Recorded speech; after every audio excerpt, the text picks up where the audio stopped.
fi ñu tollu tey ci doxalinu réew mi fi ñu tollu tey ci Sénégal ni ñuy dunde jot na ñu wan Macky Sall une bonne fois que ne moom li ko war mooy mu abal ñu. Voilà un président qui déteste son peuple. Président la boo xamante ne nii ñaar lay déglu ses conseillers mystiques et les occidentaux ñooñu ñoo mën ci moom dara. Ses conseillers mystiques yi koy wax ne ko faut mater le peuple, faut les brutaliser, faut les tuer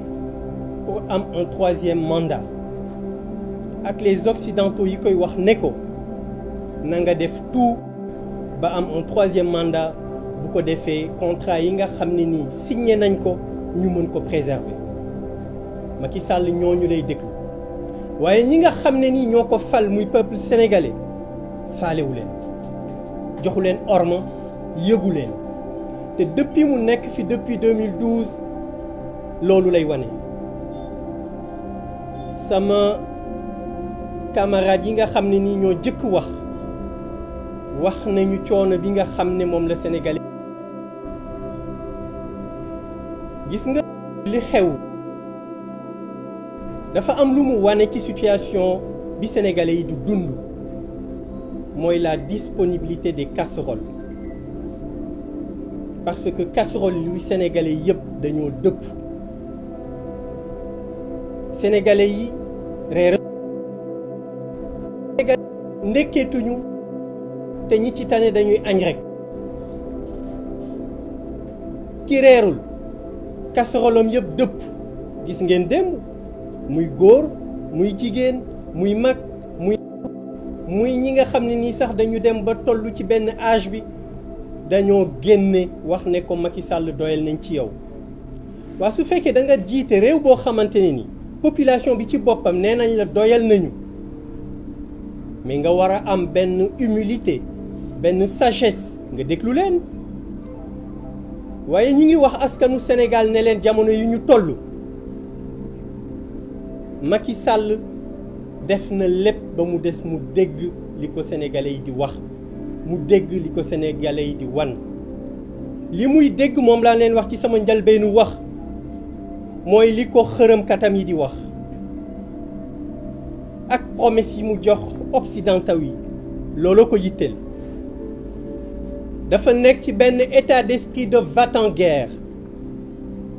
xam nga dañuy wax niñ ko mën a misaale éléphant bu nekk ci magasin wu porcelaine dana saccager lépp Macky Sall la tollu tey ak opposition foofu la tollu tey ak askanu Sénégal te ñu ngi dund ci bëccëg yu lëndëm sénégalais bépp bu yeewu ci dëkk bi na xam ne nekkul en sécurité le président Khalifa Sall mi ngi koy wax sànq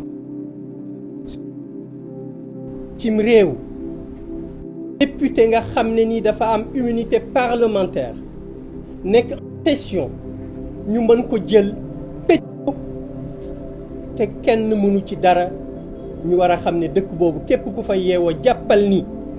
tout moment la tëj mën nañ la jël tëj la ci kaso donc Sénégal mi ngi dund ay bëccëg yu lëndëm waaye loolu bettuñu ndax réew ko yore ci xërëm kenn du yore ci xërëm moo tax lii peuple il faut nécessairement que le peuple continue dans cette dynamique. Nous n'avons pas le choix.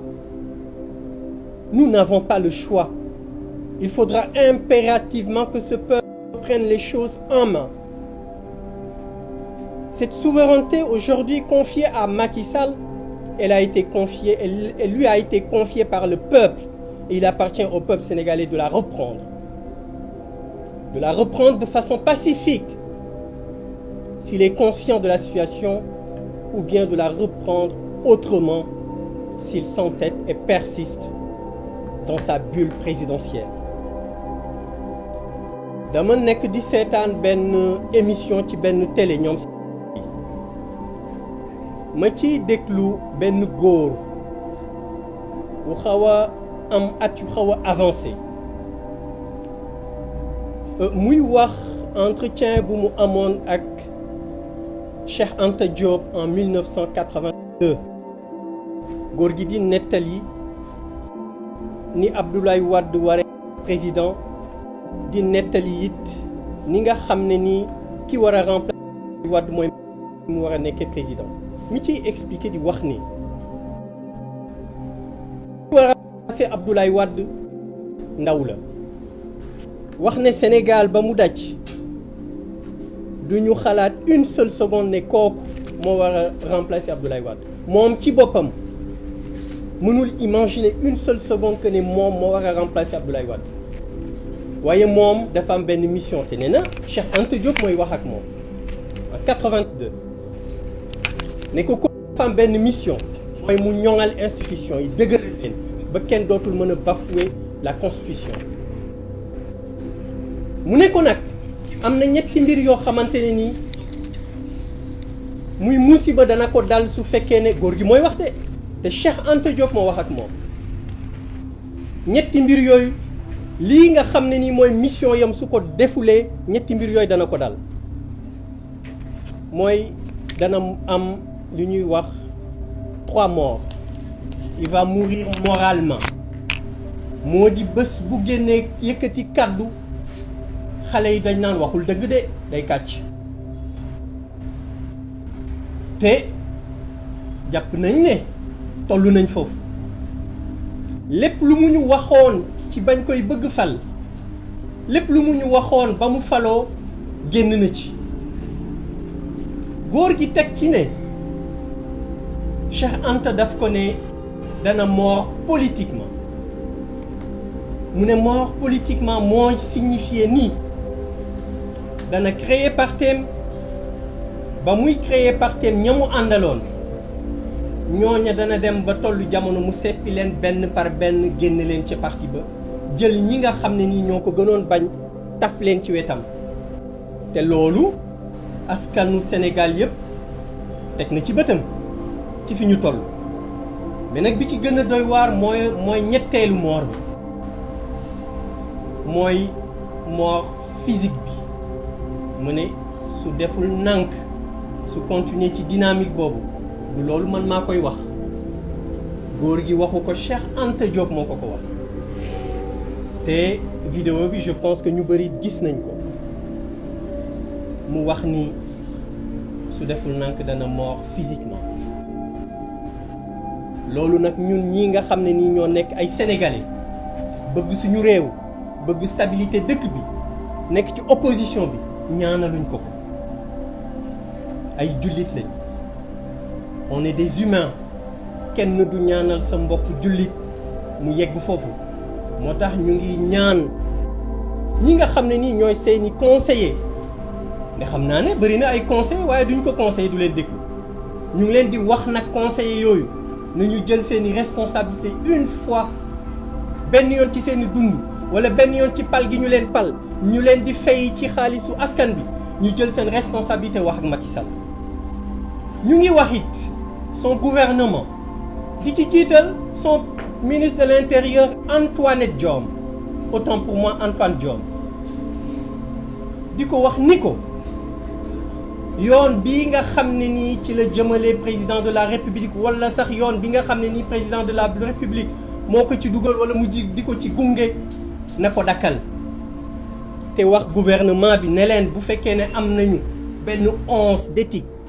once d'humanité de justice ñu wax Macky Sall ne ko fa baaxul ci moom fa mu jëm baaxul ci ñoom ñooñu ko wër di wax son entourage di leen wax ne leen ñu jël seen responsabilité di wax sa famille politique ak sa famille sociale ak famille bu mu mën di nekk ñu wax ak ñoom ñu waxtaan ak Macky Sall wax ak moom parce que it nag li jot na Yewwi Askan Wi position bii mu nekk du ci reculer na ko sénégalais yëpp xam parce que am na loo xamante ne nii mënatul am te dootuñu ko nangu. On a assez souffert, on a été trop humilié, on a été trop brutalisé. À un moment donné on lui dit stop. Donc ñooñu nga xam ne nii ñoo ko wër di ko conseiller ñii mu leen di compal ñii di ko xalamal ñu ngi leen di wax ne leen nañu jël ñoom ñëpp seen responsabilité wax ak moom donte xam nañ ne faalewul kenn donte xam nañ ne occidentaux yi lay déglu donte xam nañ ne conseiller mystique am déglu ñoom nag nañu def seen warugar wax ak moom parce que dëkk bi fa mu ko jëme ci musiba la ko jëme damay waxtaan ak sam benn xarit mu ne ma Macky Sall baaxul ci gàncax gi mu ne ma Macky Sall baaxul ci mala yi Macky Sall baaxul ci xale yi Macky Sall baaxul ci mag ñi Macky Sall baaxul ci góor ñi Macky Sall baaxul ci jigéen ñi Macky Sall baaxul ci mag ñi waaw boo nekkee nguur yow baaxoo ci kenn baaxoo ci dara nga jàpp ci yàlla nag bàyyi dëkk boobu boo mënee toxu nga toxu waaye it kilifa diine yi ñu ngi leen di wax di leen ko waxaat ñu ngi leen koy rappeler suñu point de presse bu nekk jot na ngeen jël seen responsabilité jot na mission bi nga xamante ne ni ñoom am nañ ko mooy ñu ginde askan wi teg leen ci yoonu siraatal mustaqim jot na kilifa diine yooyu ñu wuyoo ci loolu ñu leen di xaare ñu wax ak Macky Sall les xalifs généraux ñi ñuy tuddee xalifs généraux ak orme bi ñu leen di jox yëpp gëm naa ne bu ñoom jëlewoon seen responsabilité wax ak Macky Sall lii muy def dana ko dakkal waxuñu nag Macky Sall mu ngi continuer jot na ñu wax ak Macky Sall jot na clergé mu wax ak Macky Sall parce que dëkk bi fa mu jëm ah ñun day Yewwi Askan Wi duñ ne waxoon nañu ko duñu ne waxuñ leen ko woon te ñun toll nañ foo xamante ne nii wax naa ko sax wat suñu responsabilité ñu nekk lii ñu gëm ne moo njariñu askan wi xeex ngir turu askan wi xeex ngir askan wi mën a dund correctement loolu duñu ci jóg tey duñu ci jóg suba duñu ci jóg gannaaw suba Macky nag Macky Sall ñu ngi koy wax ne ko doy na yeewu ci nelaw bi muy nelaw xam ne kenn bëggatu ko xam ne askan wi doyal na ci moom am na ñeneen ñu ko fi jiite woon su amee xel tuuti gis ñooñu fi ñu peuple Sénégal jaar ak ñoom dina war a yeewu xam ne xërëm yorul réew dana war a yeewu xam ne ay saafaraak ay def ci ndox meeg def ci ceeb beeg suul ci géej gi loolu yorewul réew de xam-xam moo yore réew bëgg sa réew nga mën a téye sa réew bëgg sa askan nga mën a téye sa askan waxoon nañ ko suñu point de presse bi jàll réew dina am fu mu toll ci gravité dina am fu mu toll ci instabilité ñi ñuy woowee les forces de défense et de sécurité bu ñu nangu ñu tef leen ay bouclier ñu nangu ñu jaare ci ñoom taal dëkk ñu ngi leen koy bàyyiloo xel waxoon nañ leen ko suñu point de presse bi passé waaye dañ leen koy fàttaliwaat parce que xam nañ dëkk bi fi mu toll ñoom ñi nga xam ne nii ñu ngi ci mbedd mi ñoom xam nañ ñoo ñu gën a xam situation dëkk bi nañu jël seen responsabilité bañ benn ministre de l'intérieur boo xam ne nii xamatul fu muy teg boppam wala fu muy teg tànkam parce que li ñu koy sant moom ci boppam sax attanuntu ko mu leen di jox ay ordre yoo xam ne nii day taal dëkk ñu di ko exécuter waxuma nag les 7 pyromanes ak cour bi nga xam ne nii moom lañ doon wax cour suprême bi nga xam ne nii moom xaw ma sax naka lañ ko war a tuddee justice daal lu jëm ci wàllu justice jamono bi ci réew mi dafa nërmeelu moo tax nag askanu Sénégal jël nañu seen responsabilité te jël bi ñu jël seen responsabilité du dakk tant que Macky Sall jëlul ay dàllam génn dëkk bi joxe tablier bi wala mu nekk nit xam ne nii gis nañ ne lii mooy li gën ci njariñu askan wi ci wàllu élection yi des élections inclusives askan bi du bàyyi li muy def te dina jël responsabilité am ñu ngi guddal ci wax bu gudd bi wasalaamualeykum wa rahmatullah